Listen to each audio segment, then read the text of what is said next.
They say that data is the new oil, and the analogy is apt. We live in a world where software increasingly powers everything, and data is its most precious fuel. Businesses, governments, and institutions all clamor to become more data-driven in the way they make decisions and conduct core operations. But there's a worrisome side to the analogy, too. Oil tends to spill. Remember the British Petroleum Deep Horizon disaster of 2010? And at the same time, we're hearing more and more about data breaches and misappropriation. As nation-states have fought over oil for decades, they now conduct cyber warfare by hacking into and releasing data from each other's systems.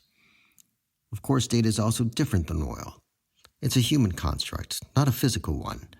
And that's what forces us all to wrestle with a core question. Who owns and controls the data that's flowing across our companies, our country, our homes, even our physical selves? In other words, is data doomed to repeat oil's history? Or can we get the best out of this new energy source while tamping down its misuse, misappropriation, and spills? Most of us have grown deeply concerned this last decade over how data is used, how the litany of mistakes or malice at the hands of Facebook, Google, and so many others infringes on us directly. We think of data as privacy, an essential human right that goes back centuries, and one that most of us in the free world consider sacred. But there's another dimension that's frequently overlooked. Data is also your property. It's something that belongs to me or to you and is sometimes owned by a company. 21st century consumers are getting tired of asking themselves, wait a minute, why isn't this my data? And why is someone else deciding how my data is used without asking me? Perhaps the scariest thing is that personal data is mishandled in the plain light of day without any illegal exploitation. We all read about Facebook's Cambridge Analytica mess, and many of us thought it was a breach. But it wasn't. Cambridge Analytica was the beneficiary of a feature freely provided by Facebook. The capability was available to all developers across the planet for years. Tens of thousands of them used it.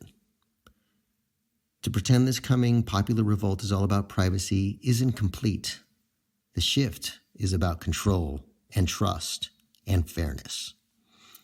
The emergence of new laws like GDPR and CCPA have established data protection as a fundamental human right. Your age, spending habits, and travel plans should not be just anybody's business, and we use that word deliberately, but your own. Your heartbeat belongs to you, not the maker of the exercise device you choose to wear as a wristband. If you decide to make it available to the maker of a heart-healthy morning cereal or the provider of an exercise program or an insurance broker, that's fine, but at the end of the day, you have the right to decide on your own who should have access to it and the means to exert and enforce that right. So, where do we go from here? Microsoft's CEO Satya Nadella said it well. Data dignity is crucial, and the next level of work is not just privacy, but one should be able to control how one's data is used in the world. Data dignity is a perfect way to capture the idea of data as property and also as an essential human right to privacy. A critical challenge for businesses today is to respect consumers' rights by providing them with ownership of their data. Everything depends on it, because the path to market share and profit, now more than ever, is paved with customer loyalty and brand perception. Businesses that fail to maintain trust with their customers because of missteps in privacy and security of personal data will fall behind. The less consumer trust they have, the less data they'll have in the long term, and the more they'll miss out on the undeniable power of data-driven technologies. We're confident that most businesses are on board. They want to do the right thing, and they understand that due to the confluence of new regulations and consumer expectations, they have to do the right thing to survive and thrive in the new normal. But the question they ask is, what do we do? How do we get started? How do we deliver on the premise of trust and privacy and the promise of data? Our mission at Ketch is to equip businesses with new tools that harness the power of data while ensuring trust and control over data wherever it goes, however it's used. Data isn't dead. It's more alive, and complicated than ever.